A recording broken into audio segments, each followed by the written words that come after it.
할렐루야, 영광에서 영광으로만 가는 2024년 새로운 피조물 훈련소에 오신 여러분 주님의 이름으로 환영하고 축복합니다. 달라스에서 조기성 전도사 인사드리겠습니다. 오늘은 여러분과 함께 결과를 가져오는 확실한 기도에 대해서 함께 하나님의 말씀의 은혜를 나누기를 원합니다. 우리가 신앙생활 하면서 무엇보다도 우리 삶에서 어려움에 직면하거나 또는 도전에 직면하거나 또는 우리가 무언가를 간절히 원하게 되면은 우리가 무엇보다도 하나님께 기도를 하게 됩니다. 그래서 우리가 기도를 하는 것은 신앙생활의 기본이라고 할 수가 있는데요.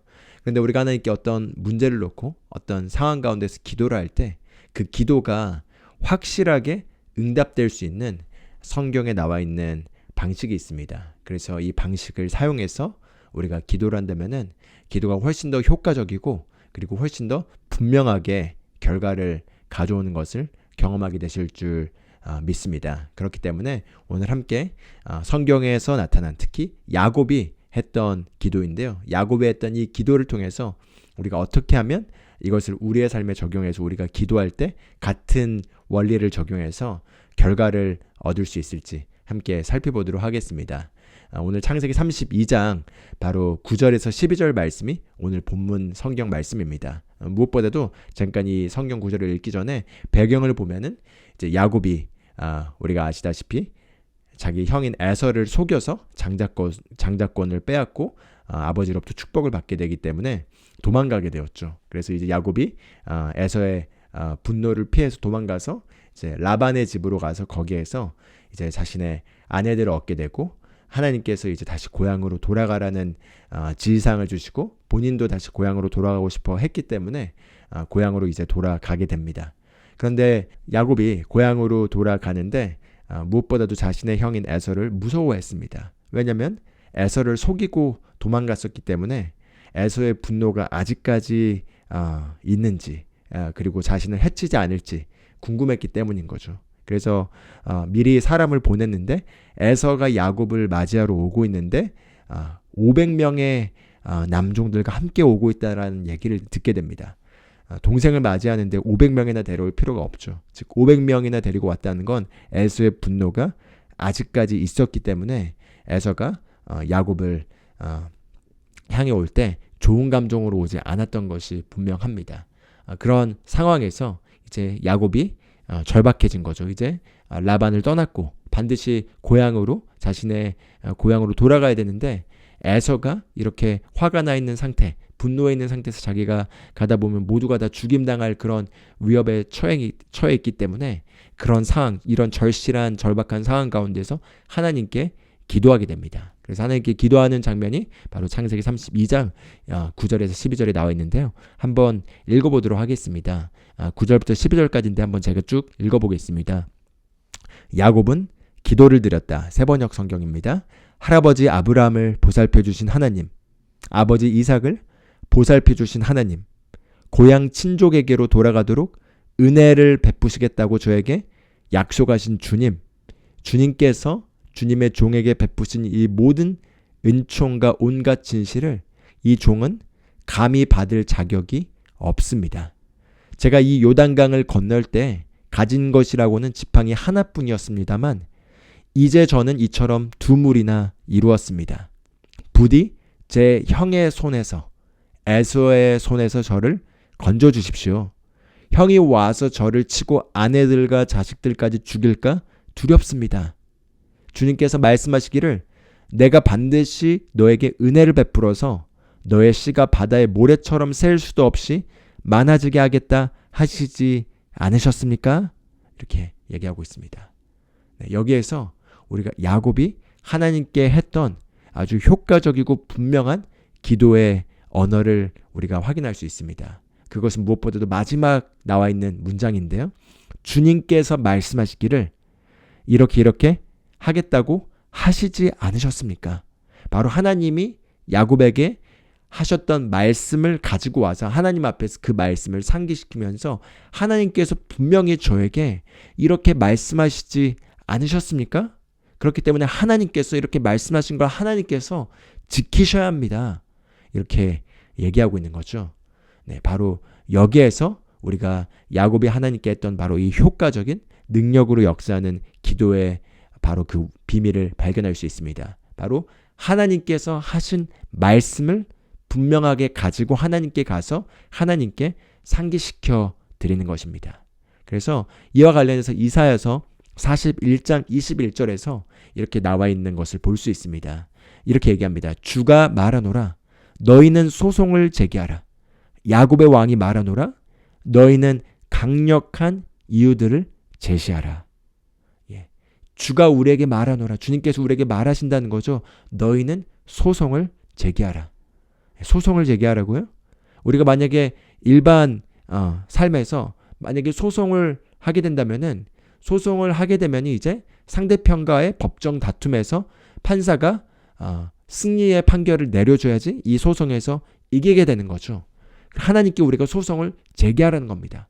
그럼 만약에 우리가 어떤 어려움에 처해 있거나 어떤 문제 상황이 있거나 우리가 기도하려고 하는 어떤 상황 가운데서 여기에서 우리가 승리하고 이기기 위해서 우리가 하나님의 법정 앞에 우리가 이 케이스를 가지고 나아가서 소송을 제기하라는 것입니다. 그러면서 소송을 제기하면서 하나님께서 강력한 이유들을 제시하라라고 얘기하고 있습니다. 우리가 만약에 일반 소송에서 이기기 위해서는 무엇보다도 법의 근거에서 그 법에 이기는 편에 우리가 서야지 그 법의 근거에서 우리가 이길 수가 있습니다. 그리고 우리는 반드시 그 법에 근거하여 이 법이 이걸 얘기하고 있기 때문에 만약에 상대편이 불법을 행하고 있다면은 그 불법을 행하는 것이 이 법에 기반했을 때 맞지 않기 때문에 이 법에 맞게 판결을 해주셔야 됩니다라고 우리가 판사에게 요청할 수 있고 우리가 법에 분명하게 근거한다면은 판사가 법에 근거하여 우리의 승리를 들어주게 되어 있습니다. 바로 강력한 이유는 바로 법에 기반이 있는 거죠. 그렇다면은 우리에게 있어서는 우리가 무언가를 놓고 기도할 때 하나님께 이것을 가져간다면은 하나님께 만약에 소송을 제기한다면은 우리가 제시할 수 있는 강력한 이유는 무엇일까요? 바로 강력한 이유는 하나님께서 우리에게 하신 말씀이라고 할 수가 있겠습니다. 바로 야곱이 하나님께 기도할 때 마치 소송을 제기하는 것처럼 얘기했습니다. 하나님께서 말씀하시기를 이렇게 한다고 하시지 않으셨습니까? 하나님께서 이렇게 말씀하셨는데 저를 죽게 방치하실 것입니까? 하나님께서 하신 말씀을 지키셔야 합니다. 이와 같은 방식으로 야곱이 기도를 했다는 거죠. 그렇다면 우리가 하나님께 제시할 수 있는 강력한 이유는 무엇일까요? 그럼 예를 들어 우리가 어떤 문제의 상황 가운데서 하나님께 기도를 한다고 가정을 했을 때 그 문제를 일으키는 배후의 세력은 만약에 사단이라고 가정을 해보면 좋겠습니다. 그럼 사단과 우리가 하나님의 법정 앞에서 법정 싸움을 한다면은 사단이 우리의 죄와 우리의 잘못된 행동들을 들먹이면서 이것을 우리가 마땅히 받아야지 마땅하다고 제시를 하고 있다면은 우리는 어떤 이유를 제시해서 바로 이 소송에서 이길 수 있을까요? 바로 여기에서 우리는 바로 예수 그리스도께서 제공해 주신 속량의 공급들을 우리가 강력한 이유로 제시할 수가 있겠습니다. 우리가 이 세상에 들어온 모든 어둠과 모든 사망의 뿌리에는 죄가 있고 죄로 말미암아 사망이 이 세상에 들어왔다는 걸 우리는 알고 있습니다. 그렇기 때문에 우리가 이 땅에서 지금 경험하는 어떤 죄의 속박 그리고 죄의 속박과 썩어짐의 속박으로 말미암아 그것이 질병이든 또는 그것이 우리 상황에 겪고 있는 어떤 어려움의 문제든 그게 무엇이든 그것의 기본 시작점은 죄에서 비롯된 거라고 할 수가 있겠죠. 그러나 좋은 소식은 예수 그리스도께서 오셔서 우리가 죄로 말미암아 받아야 될 심판을 그리스도께서 받으셨습니다. 그래서 우리가 공의라는 단어와 자비라는 단어를 기억하면 좋겠습니다. 공의는 마땅히 받아야 될 대가를 지불하는 것이 공의라고 할 수가 있겠습니다. 만약에 죄를 지었으면 심판을 받아야 되는 거죠. 잘못을 했다면 거기에 대한 처벌을 받아야 되는 거고 잘했다면 잘한 거에 대한 보상을 받아야 되는 것이 공의라고 할 수가 있겠습니다. 그렇다면 우리가 모두가 다 죄를 지음으로 말미암아 하나님의 영광에서 떨어졌기 때문에 이 죄로 말미암아 우리가 다 심판을 받을 수밖에 없는 운명에 처해 있었는데 그런데 그리스도께서 오셔서 우리의 죄에 대한 값을 지불하심으로써 공의의 요구를 이루신 거죠. 그래서 이제 자비라는 단어는 무엇이죠? 우리가 마땅히 그러한 것을 받을 자격이 없음에도 불구하고 바로 호의와 긍휼로 말미암아 입게 된 은혜가 자비라고 할 수가 있겠습니다. 그래서 자비는 공의와 조금 다른 개념이죠. 공의는 우리가 마땅히 받아야 될 것을 받는 것이라면은 자비는 우리가 받아야 될 자격이 없음에도 불구하고 호의와 은혜로 받게 되는 것입니다. 그게 바로 자비이고, 그리고 우리 하나님은 자비의 하나님이십니다. 우리 하나님은 공의의 하나님이시기도 하지만 자비의 하나님이시고, 그래서 이 자비의 하나님께서 우리에게 자비를 베푸시려고 예수 그리스도를 보내셔서 공의의 관점에서 하셔야 될 일들을 다 이루셨고, 그래서 이제 우리에게 자비를 베푸실 수 있게 되었습니다. 그래서 이제 우리가 만약에 소송에서 강력한 이유들을 제시한다면 그 강력한 이유들은 바로 예수 그리스도께서 대속사역, 바로 나를 대신하여 값을 지불하셨기 때문에, 그리스도께서 예를 들어 질병에 대한 값을 지불하셨기 때문에, 그리스도께서 죄에 대한 심판을 받으셨기 때문에, 그리스도께서 공의의 요구를 이루시고 심판을 받으셨기 때문에 이것은 다 끝났습니다. 그리스도께서 이미 처벌을 받으셨기 때문에 내가 또 처벌을 받을 필요가 없습니다. 라고 우리가 강력한 이유를 제시할 수가 있겠습니다. 그래서 우리가 무언가를 놓고 기도할 때 이와 같은 분명한 이유를 제시하고 하나님께 기도하는 것과 이런 이유가 없이 그냥 막연하게 상황 속에서 문제에서 해결되고자 하는 어떤 간절함으로 기도하는 것과 많은 차이가 있게 됩니다. 그리고 우리가 이런 강력한 이유들을 제시하게 되면 무엇보다도 우리 안에 믿음이 더 분명하게 강화되게 되는 것을 경험할 수 있습니다. 그래서 소송을 제기하고 강력한 이유들을 제시하라는 거죠. 그래서 우리가 예수 그리스도께서 어떤 값을 지불하셨는지에 대한 이유들을 제시할 뿐만 아니라, 그리고 나서 또한 성경은 예수 그리스도께서 값을 지불하시고 우리에게 이제 무엇이 제공되었는지도 보여주고 있습니다. 그래서 그리스도께서 죄를 담당하심으로 말미암아 우리에게 의를 제공해 주셨고, 그리스도께서 질병을 담당하심으로 말미암아 우리에게 하나님의 건강을 제공해 주셨고, 그리스도께서 우리의 저주를 받으신 바 그 저주로부터 우리를 해방시켜서 우리에게 복을 제공해 주셨다고 성경은 보여주고 있습니다. 그렇기 때문에 성경 말씀에 나와 있는 그리스도께서 속량을 통해서 우리에게 제공해 주신 모든 공급들을 우리가 분명하게 말씀에서 확인하고 그것을 붙잡고, 그리고 우리의 상황이 그것과 일치하지 않는다면은 일치하지 않는 그 상황 앞에서 하나님께 우리가 그 말씀을 가지고 나아가서 말씀에서 말하기를, 주님께서 말씀하시기를 바로 이렇게 제공되었다고 얘기하시지 않았습니까? 이렇게 우리가 하나님께 마치 따지는 것처럼 바른 태도로, 그러나 간절한 태도로 우리가 소송을 제기할 수 있다는 거죠. 그리고 하나님께서 그걸 원하신다고 얘기하고 있습니다. 우리 다른 성경 구절을 하나 보기를 원합니다. 이사야서 1장 18절에 이렇게 얘기합니다. 주가 말하노라, 이제 오라, 우리가 함께 변론하자.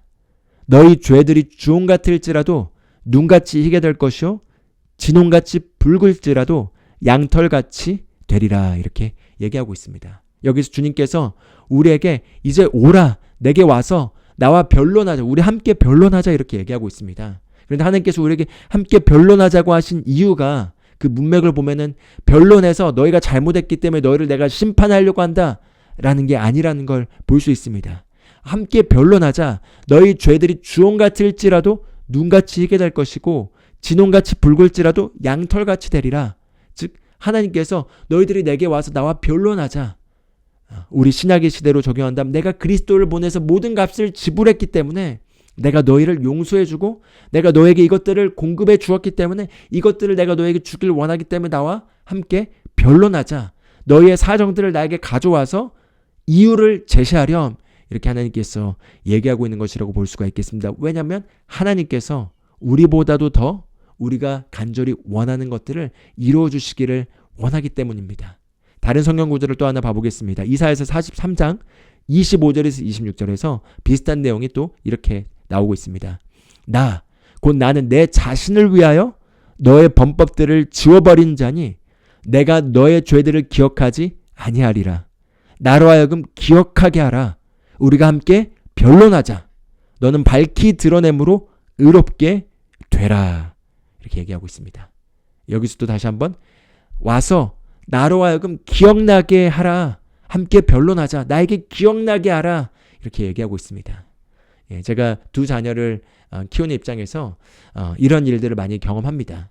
제가 이제 아버지로서 특히 제 딸 하임이가 이제 9살인데요.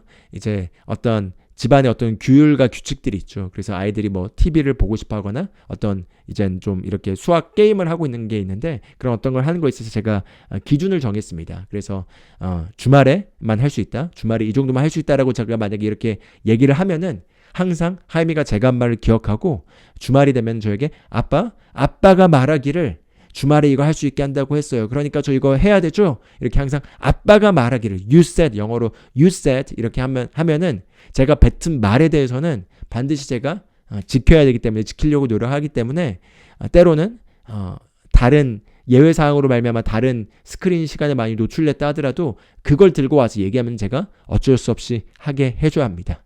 왜냐면 그걸 제가 만약에 지키지 않는다면은 제 말에 신뢰가 없게 되는 거죠. 그럼 제가 뱉은 말에 대해서 책임을 못 지게 되게 되고 하임이에게는 제가 불의한 아버지가 되게 됩니다. 그렇기 때문에 제가 어떤 거에 대한 아이들의 보상의 차원에서 어떤 거를 얘기해 줄 때는 제가 어느 정도 신중히 얘기를 해야 되고 그리고 그 얘기를 했음에도 불구하고 아이들이 요구하지 않는다면은 저도 굳이 그걸 억지로 해주지 않고 그냥 지나갈 때가 있습니다. 그런데 보통 애들이 잊어먹지 않습니다. 잊어먹지 않고 항상 아빠가 말하기를 주말에 이거 할 수 있게 해준다고 했어요. 아빠가 말하기를 이번에 이거 하면 이거 사주겠다고 했어요. 아빠가 말하기를 이번에 이거 하면은 이렇게 하게 한다고 하셨어요. 라고 이렇게 항상 가지고 옵니다. 참 기억력이 이 분야에 관해서는 굉장히 예민하고 놀라운 걸 보게 됩니다. 근데 참 그런 것처럼 우리가 하나님 앞에서도 하나님이 하신 말씀에 대해서 하나님께서 말씀하시기를 분명하게 이렇게 한다고 하셨습니다. 그러면 이렇게 하셔야 되지 않겠습니까? 라고 우리가 하나님께 변론하고 하나님께 기억나게 하기를 하나님께서 원하신다는 것입니다. 왜 그럴까요? 하나님이 잊어먹기 때문에 그럴까요? 하나님이 잊어먹는 분은 아니시죠. 바로 우리의 믿음 때문에 그렇습니다.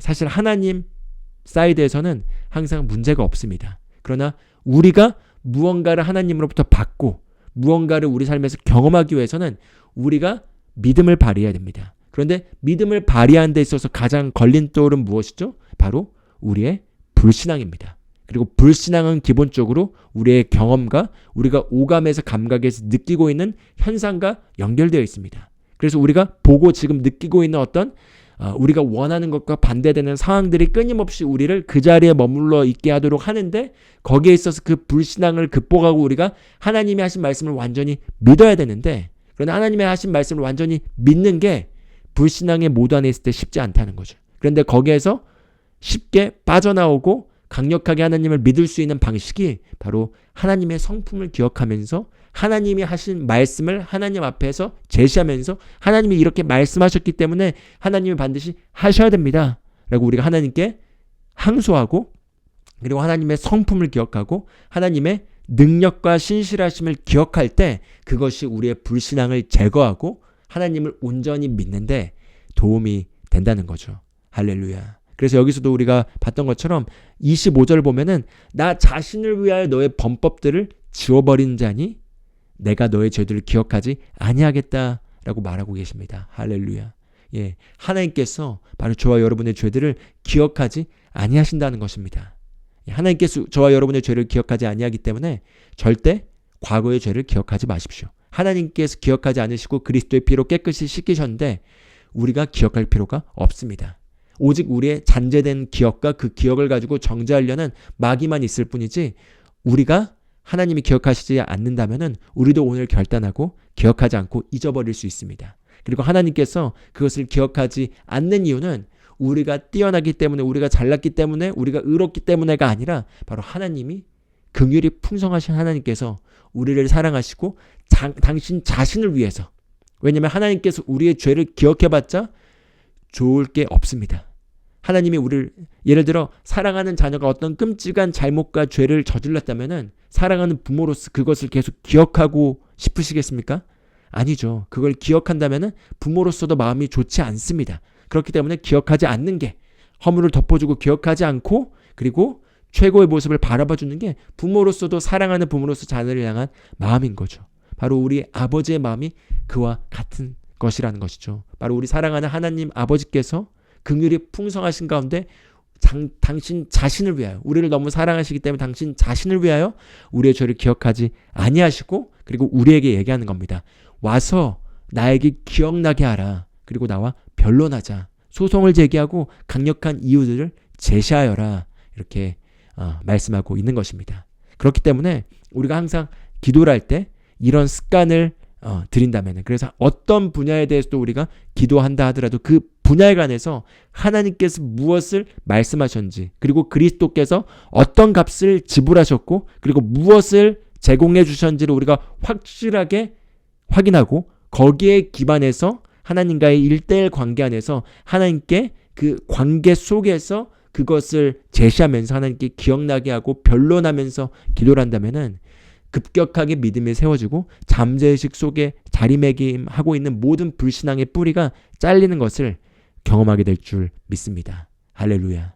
그래서 하나님께서 히브리서 11장 6절을 보면은 믿음이 없이는 하나님을 기쁘시게 하지 못한다라고 얘기합니다. 왜 믿음이 없이는 하나님을 기쁘시게 하지 못할까요? 바로 이런 이유 때문입니다. 하나님은 우리를 사랑하십니다. 그리고 우리를 사랑하셔서 우리에게 주고자 하는 모든 것들을 예수 그리스도를 통해서 이미 다 제공해 주셨습니다. 그런데 예수 그리스도께서 제공해 주신 바로 십자가에서 그 고귀한 희생을 통해서 우리에게 제공해 주신 모든 축복이 실제적으로 우리 삶 가운데 경험되어서 우리 삶에서 우리가 문제로부터 해결되고 하나님이 주신 축복과 풍성함을 누리기 위해서는 그것이 오직 믿음으로만 가능하다는 거죠. 그런데 그 믿음은 바로 우리의 문제로부터 우리가 시선을 돌려서 하나님의 선하시고 전능하시고 신실하신 성품을 묵상하는 것입니다. 그래서 하나님께서는 우리가 믿음을 가지고 하나님께 나오기를 기뻐하신다는 거죠. 믿음이 없이는 아예 하나님을 기쁘시게 하는 게 불가능하다고 얘기를 하고 있습니다. 그리고 믿음으로 하나님께 나아간다는 건 바로 하나님의 성품을 기억하는 거고요. 하나님께서 당신을 찾는 자들에게 반드시 그 믿음의 보상을 하시는 분임을 우리가 믿어야 한다고 얘기를 하고 있습니다. 즉 하나님께 우리가 말씀을 가지고 나아가서 분명한 이유를 제기하면서, 강력한 이유를 제기하면서 하나님께 나아가면 하나님은 반드시 그 소송에서 우리를 이기게 하시고 그 이유가 응답되게 하도록, 그 변론에서 하나님이 하신 말씀을 지키도록 하나님께서는 일하신다는 거죠. 할렐루야. 그래서 히브리서 10장 38절에 이렇게 얘기합니다. 이제 의인은 믿음으로 살리라. 그러나 어떤 사람이 뒤로 물러가면 내 혼이 그를 기뻐하지 아니하리라. 이렇게 얘기하고 있습니다. 어떤 사람이 뒤로 물러나면 내 혼이 기뻐하지 아니하리라. 이렇게 얘기하고 있는 거죠. 그래서 이와 같은 소송을 제기하는, 그래서 강력한 이유를 제시하는 이 기도는 우리가 결코 그냥 한번 쓱 가벼운 마음으로 쉽게 하는 기도가 아닙니다. 야곱의 케이스를 한번 생각해 보십시오. 야곱이 바로 정말 이 목숨을 잃을 수 있는 그런 급박한 위협 가운데서 하나님의 성품을 기억했습니다. 나의 할아버지 아브라함을 축복하시고 나의 아버지 이삭을 축복하시고, 그리고 바로 나에게 그러한 자격이 없는 나에게 이런 큰 풍성한 축복을 베풀어 주시고, 그리고 나에게 이런 말씀을 주신 하나님께서 약속하신 당신의 말씀을 반드시 지켜야 하지 않겠습니까? 라고 야곱이 이렇게 하나님께 기도를 한 거죠. 그리고 나서 야곱이 편하게 발 뻗고 누워서 잤다고 성경은 얘기하고 있지 않습니다. 바로 여기서 유명한 압복강에서 야곱이 하나님과 씨름하여서 마침내 하나님과의 씨름하여서 하나님을 이긴 장면이 나옵니다.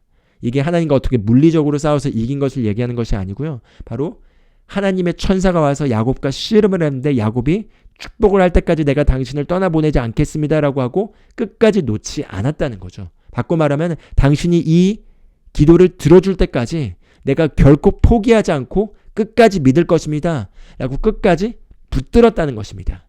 뒤로 물러나지 않았다는 거죠. 그래서 사실 이 메시지를 영적으로 해석해 본다면 우리가 어떤 문제를 놓고 기도할 때 거기에 있어서 어떤 불신앙과 마음속에 아직 확신이 없고 염려와 걱정이 있다면 거기에 있어서 강력한 이유들을 제시하면서 하나님 앞에서 그 이유를 제시하는 가운데 마음속에 심령에 승리의 확신을 마음속에 영적으로 얻을 때까지 포기하지 않고 기도를 하라는 것입니다. 그래서 혼이 뒤로 물러가면 하나님께서 기뻐하지 아니하신다고 얘기를 하고 있죠. 즉 믿음이 세력을 얻어서 마음속에 완벽한 승리의 확신과 믿음이 영의 영역에서 우리의 혼의 영역으로 감지될 때까지 끝까지 포기하지 않고 기도를 하라는 거죠. 할렐루야. 그렇게 해서 어떤 확신을 얻게 된다면은 그러면은 불신앙이 확 제거되면서 이걸 내가 가졌다. 이걸 내가 받았다. 믿음이 용수철처럼 이렇게 튀어나오는 것을 경험하시게 될 것입니다. 그래서 많은 경우 저 같은 경우도 어떤 문제를 놓고 어떤 상황 가운데 기도를 하다가도 그냥 가볍게 기도를 하고 그럼에도 불구하고 이 문제가 지속되게 되면은 어떤 빡침이 일어나게 됩니다. 그래서 그런 기쁜 빡침 가운데 이제 거기에 대해서 제가 보통 많은 말씀들을 알고 있기 때문에 그 말씀을 가지고 와서 그 상황 속에서 말씀을 강력하게 제시하면서 기도를 하게 되면은 안에서부터 어떤 승리의 확신이 일어나게 되고, 특히 많은 경우 이제 제 자녀들이 가끔 아프게 될 때 거기에 대해서 제가 기도해줘도 이게 낫지 않게 되면서 아이들이 만약에 어떤 고통 가운데 밤중에 괴로워하게 된 일이 있게 되면은 깊은 빡침에 이르게 되는 지점에 오게 됩니다. 그러면 그때 제가 빡치는 가운데서 이제 이 강력한 말씀을 가지고 하나님 앞에서 제시하고 사단을 내어 쫓고 아이들에게 기도를 하게 되면 안에서부터 어떤 용수철처럼 믿음이 확 튀어나오면서 이건 끝났다라는 확신이 오는데요. 그런 많은 경우 그 자리에서 끝나는 경우들을 많이 경험하게 됩니다. 네, 그런 것처럼 우리가 어느 분야에 대해서도 우리가 계속해서 하나님 앞에서 강력한 이유를 제시하면서 우리가 소송을 하는 거죠. 하나님께서 말씀하시기를 이렇게 한다고 하지 않으셨습니까? 하나님께서 말씀하시기를 그가 책증에 맞으면 우리가 남을 얻었다고 말씀하지 않으셨습니까? 하나님께서 말씀하시기를 자기를 찾는 자들에게 좋은 곳으로 채우신다고 말씀하지 않으셨습니까? 하나님께서 말씀하시기를 부족함 없이 그분의 풍성한 가운데 모든 필요를 채우신다고 말씀하지 않으셨습니까? 이런 식으로 우리가 우리 상황 가운데 제시를 하는 거죠. 그래서 기도는 기본적으로 기도를 우리가 하는 대상인 하나님과의 관계 속에서 대화라는 것입니다. 그래서 우리가 하나님과의 개인적인 교제 속에서 우리가 하나님과 그렇게 심령을 열고 대화를 하면서 하나님 앞에서 이걸 제시하게 되면은 분명하게 거기에 있어서 확신의 응답을 받게 될 것이고요. 그런 확신의 응답을 받게 되면 반드시 머지않아 결과가 나타나는, 바로 응답이 나타나는 것을 보시게 될 줄 믿습니다. 이게 바로 결과를 확실하게 얻는 기도 응답을 받는 기도의 비결이라고 할 수가 있겠습니다. 그렇기 때문에 바로 이러한 기도의 원리를 적용하셔서 지금 만약에 어떤 도전된 상황이 있거나 또는 어떤 문제가 있거나 또는 꼭 문제가 아니더라도 지금 내 삶의 어떤 한계를 벗어나서 말씀에서 정말 말하고 있는 더 풍성한 유업의 단계로 가고 싶다면은 그 가고 싶은 방향을 정하고 거기에 기반한 말씀을 붙들고 하나님 앞에서 간절하게 기도하게 되면은 그 간절한 기도와 함께 이유를 제시하면은 그 이유를 통해서 하나님을 기억나게 할 때 바로 결과가 나타나고 응답이 되는 것을 경험하게 될 줄 믿습니다. 할렐루야. 기도하고 마무리하도록 하겠습니다. 하나님 아버지 감사합니다. 하나님께서 당신을 위하여 우리의 죄를 기억하지 아니하시고 우리가 와서 하나님을 기억나게 하고 변론하고 강력한 이유들을 제시하게 하기를 하나님께서 원하신 이유는 무엇보다도 하나님께서 우리의 기도 응답을 들어주시기 원하기 때문임을 압니다. 그러므로 우리가 믿음으로 하나님께 나아가서 하나님으로부터 보상을 받기를 원합니다. 믿는 자에게는 불가능한 것이 없다고 말씀하셨습니다. 하나님께서 말씀하시기를 당신을 찾는 자들에게 상 주시는 분이라고 말씀하셨습니다. 그러므로 우리가 주님을 찾습니다. 주님을 찾는 자에게 좋은 것으로 부족함이 없게 하리라고 주님께서 말씀하셨습니다. 그러므로 이 영상을 시청하는 모든 분들이 주님을 찾는 가운데 모든 좋은 것에서 부족함이 없도록 좋은 것으로 채우실 줄 믿습니다. 주님 감사드립니다. 이 시간 예수 그리스도 이름으로 기도합니다. 아멘.